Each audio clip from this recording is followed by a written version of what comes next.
Hello, this is Aaron from Optimistic Futurist, and let's have a look at some capitalism. Capitalism. You know it, you love it, we live it. But do we really know it? And should we really love it? As I started my quest to understand the predominant economic system across the world, I had some very specific preconceptions about capitalism. I honestly thought one of the main reasons for capitalism was to redistribute wealth. I also thought that one of the main pillars of capitalism was driving innovation. What I found when I looked through capitalism in practice was a little bit different though. Let's start with what capitalism is. There's many a definition out there on the internet and through various literature, but this is the definition that I came to at least. It is an economic system characterized by the private ownership of the means of production to generate profits based on markets of supply and demand. Now, that sounds like a lot of jargon, because it is, but it basically means that before there was capitalism, we had things known as common property. So there would be a field that might be shared by multiple different people, and this guy might be growing crops over here, and that guy might be raising sheep over there, and like everyone used it as common land. And then capitalism came along and people would enclose their land and say that they privately owned that, meaning that they owned the means of production happening on that land. But that's basically why that private ownership is such a key point in capitalism, because believe it or not, before capitalism, we did have things that kind of everyone owned now to profits, which I'm guessing that most people who are watching this video have a good understanding of, but just for those that might need a little refresher, it is getting out more value than was initially put in. So if something has a certain price at the end, it is more than what it costs to produce that thing. Markets are a fairly well-known thing as well, but let's just cover it for completeness sake. Obviously, supply and demand are the governing things for the price of something. If the demand for something is super low or the supply greatly outweighs the demand, then it's usually pretty cheap. Or if something is in super high demand or there is not much of that thing, it's usually fairly expensive.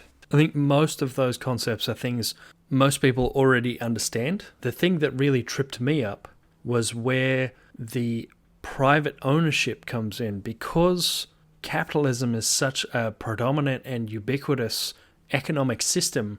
We never really think of what came before it, because now it is just completely ubiquitous for everyone to have their own little parcel of space, and you own everything within that, and that's just the norm across the world.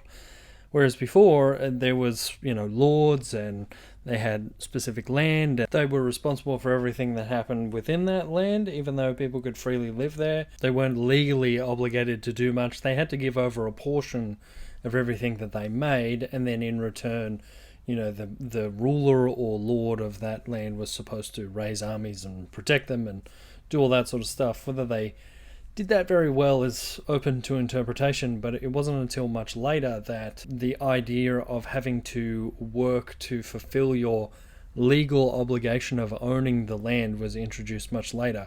People were able to live there and would generate and create things out of, like a mutual interest rather than a legal obligation. Okay, now that we know what capitalism is and how we got here, let's have a look at some of the pros and cons of capitalism. One of the main things that capitalism advocates usually point out as to capitalism being the predominant economic system is that it is quite good at raising the general populace out of poverty. People with no traditional wealth are able to exchange their labor and time for wages or pay. This is good in the short term, allowing these people to generate wealth, but doesn't really take into account the factors and costs of later stage capitalism, nor does it account for people with disabilities or who are unable to work for whatever reason. Another pillar of capitalism that is often touted as one of the best things about it is the fact that it drives competition. Competition should, in theory, lead to better products, more efficient practices, evolution, Darwinism, that sort of thing. However, in practice, once we get into these later stages of capitalism that most developed countries are in, we see that monopolies and large conglomerates of multiple controlling bodies that all have a vested interest in maintaining the status quo create issues and actually stifle innovation. All we have to do is look at the climate crisis that we currently find ourselves in and point to the Exxon Mobil research that was done in the 70s, some 40 years ago now, back when the fossil fuel industry knew the most about long-term effects of fossil fuels. They didn't innovate or change in any way because they knew they still had decades worth of profits. The same could be said for most industries. I mean, you only have to look at Apple to see that not much innovation has happened there in the last few years. The main place where you do actually see innovation due to capitalism and the competitive nature of it is in efficiencies and actually eking every possible ounce of work out of the labor force in practices such as cutting down on break time and ensuring that safety standards are less and less of a concern. And here we have run into the ugly truth that capitalism is actually a system completely about creating profits, and in the later stages only really aggregates wealth with those that already have it. We need to take off the rose-colored glasses about our economic system and have a good hard look at some alternatives, ways in which everyone can enjoy this amazing planet that we live on and hopefully move beyond this rock into the stars. Thank you so much for watching this video, and if you wanted to maybe have a look at some other videos on the subject, I highly recommend Economics Explained, and also a lot of the second thought videos around how we can move beyond capitalism and make a more fair and optimistic life for everyone. See you in the next one, and thanks for watching.